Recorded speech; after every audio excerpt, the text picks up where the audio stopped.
Greetings of the day. This is Miss Tabassum. I hope you all are doing well and is safe and healthy during this pandemic COVID-19 and is enjoying at your home by spending quality time with your beloved family members.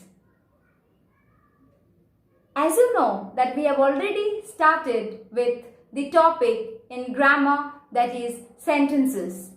In our previous lesson, we have learnt about sentences and its parts and also about sentences and its kinds based on their meanings. So, today let's start the kinds of sentences based on their structure. Here it goes, sentences. Let's recapitulate our previous lessons. Based on their meaning, sentences can be of four types: assertive, interrogative, exclamatory, and imperative. An assertive sentence states something or provides some information. Interrogative sentences are used to ask questions. An imperative sentence gives a command, an instruction, a piece of advice, or makes a request. An exclamatory sentence expresses strong emotions or feelings of excitement, joy, surprise, anger, or sadness. Let's start our topic of discussion, that is types of sentences based on their structure.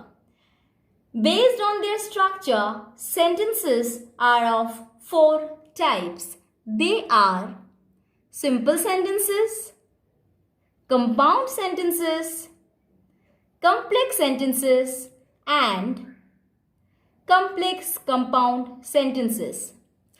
But before moving on to the explanation of simple, compound, complex, and complex compound sentences, we must understand what are clauses. And today in our lesson, we are going to learn about simple and compound sentences. So let's get started.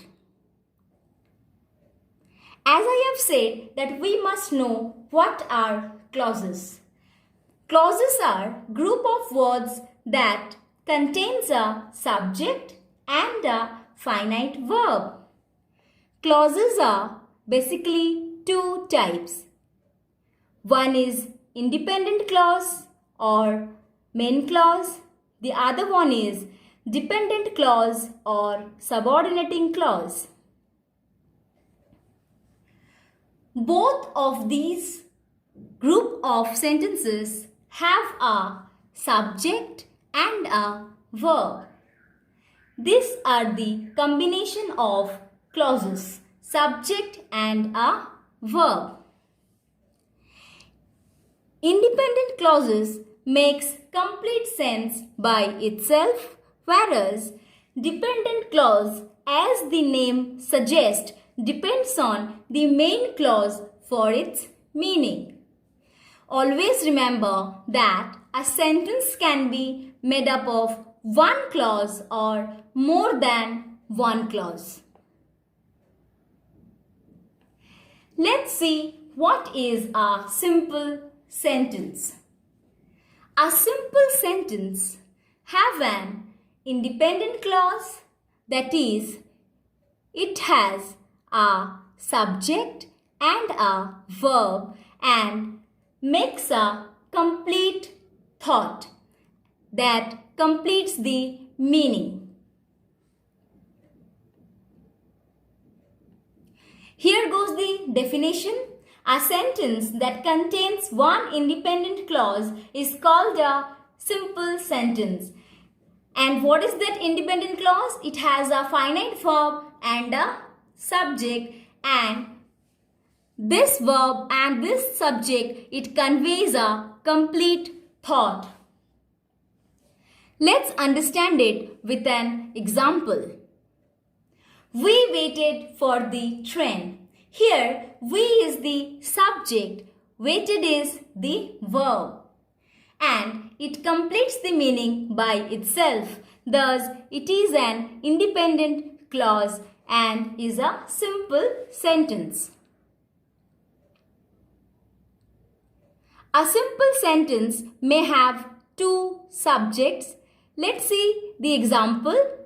The children and their mother are returning from the market. As you can see in the very first sentence, the children and their mother, these are two subjects, or we can say these are compound subjects. It means a simple sentence may have two subjects. A simple sentence may also have two objects, that is direct and indirect object. See the example, she sent me a bouquet. Here, two objects are there. One is the direct object, whereas the other is indirect object. Here, bouquet is direct object, whereas me is indirect object.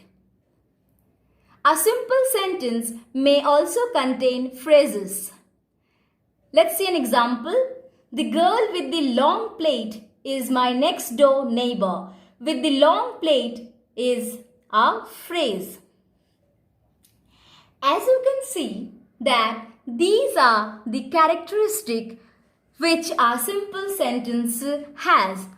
As you can see, it may have two subjects or two objects, and it may also contain phrases. Compound sentence. A compound sentence is a combination of two or more independent clauses joined together by a coordinating conjunction. Let's see the definition. Sentences with two independent clauses joined by coordinating conjunctions are called compound sentences. Very easy to remember. Two or more independent clauses joined by coordinating conjunctions. In each independent clauses, there is a subject and a verb. So, whenever any sentence is joined with a coordinating conjunctions and they are independent clauses, then it is a compound sentence. A very easy way to remember an acronym, fanboys, to remember the coordinating conjunction. For, and, nor, but, or, yet, so. It stands fanboys. F for A and, N nor, B but, O or Y yet, S so. Whenever any sentence will have two independent clauses and are joined by for, and, nor, but, or, yet, so, they are compound sentences. Here are some more characteristics of a compound sentence. Compound sentence may have two independent clauses. They may be joined by coordinating conjunction or a semicolon, and it has no dependent clause. Always remember that compound sentence has two independent clauses and are joined by a coordinating conjunction or a semicolon. Let's see the first example. Shahzad kicked the ball and it hit Adil. In the first sentence, Shahzad kicked the ball. It hit Adil. These are two independent clauses and this is joined by the coordinating conjunction and thus this is an example of compound sentence. See the second sentence. The duck quacked, the horse neighed. Here you can see that these two sentences are joined by a semicolon and thus this is an example of compound sentence. In a compound sentence, both the clauses are of equal importance and can stand on their own as individual sentences.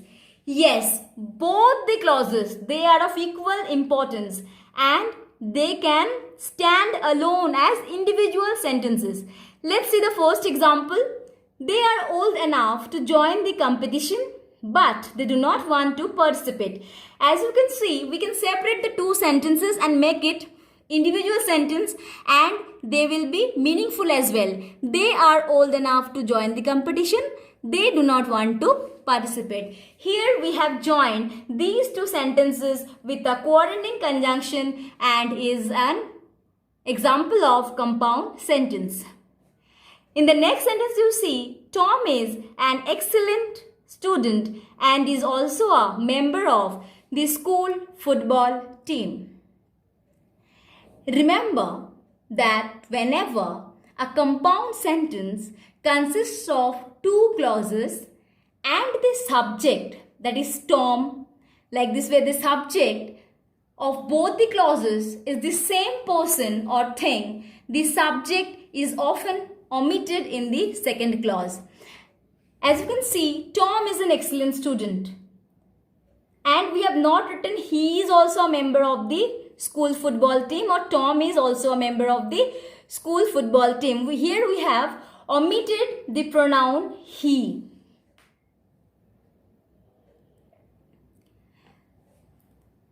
As you can see, Tom is an excellent student. Independent clause. He is also a member of the school football team. Another independent clause. And we have joined it with and. But still we have not given there he. As I have said you, because both these clauses, it's talk about the same person or thing. Thus, the pronoun he is omitted. Let's do some exercise to understand the concept more clearly. Identify this sentence as simple or compound. Suhail takes lovely photographs. Simple sentence. They came home and stayed for 2 days. Compound sentence. Honesty is the best policy. Simple sentence. Ashish turns 12 this September and plans to celebrate his birthday grandly. Compound sentence. The bird sings sweetly. Simple sentence. As you can see, second and fourth, these are joined with and thus these two are compound sentence and also has two independent clauses, whereas simple sentence has a single independent clauses. Complete the sentences and write what type they are. The boy sang and the audience was mesmerized. Compound sentence. I went to the park yesterday. Simple sentence. His children were scared of the lions. They left right away. This is an example of compound sentence. As you can see, here it is these two independent clauses are joined by a semicolon. Laughing at your troubles will help you cope better. Simple sentence. Fifth, he entered the stage and began his magic tricks. Compound sentence. That's all for the day. Stay well, stay safe and stay healthy and enjoy a lot. Thank you. Have a good day.